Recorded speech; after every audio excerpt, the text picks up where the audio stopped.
La pression est reconnue comme étant l'un des principaux inconforts de la thérapie.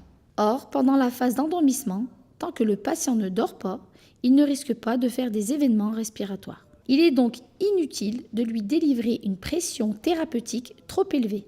L'appareil est ainsi doté d'une fonction rampe.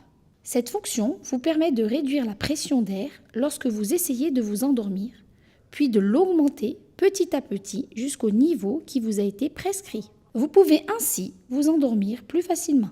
C'est votre prestataire qui, lors de l'installation, règle la pression de démarrage de la rampe et renseigne sa durée de 15 à 45 minutes.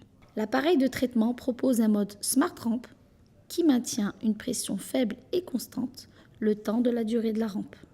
À la fin de la durée de la rampe, la pression augmente de 1 cm d'eau, soit 1 millibar par minute, pour rejoindre la pression thérapeutique. Dans le cas où l'appareil détecte un événement respiratoire, pendant la durée de la rampe, la pression augmentera pour le traiter. Lorsque vous êtes prêt à vous coucher, une fois la thérapie activée avec le bouton on-off, lancez la rampe en appuyant sur le bouton rampe situé sur le dessus de l'appareil. Vous pouvez utiliser le bouton rampe aussi souvent que vous le souhaitez pendant la nuit. Si vous êtes amené à vous lever au cours de la nuit, vous pouvez vous rendormir avec la rampe simplement en appuyant sur le bouton rampe. Lorsque vous cliquez sur le bouton rampe, l'écran thérapie change pour afficher la pression de rampe et le cercle vert indique l'augmentation progressive de pression. Vous pouvez modifier les réglages de la rampe dans la partie « Mes réglages » du menu patient.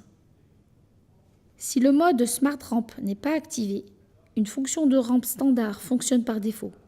Elle consiste en une augmentation progressive de la pression. Innovation and you. Philips.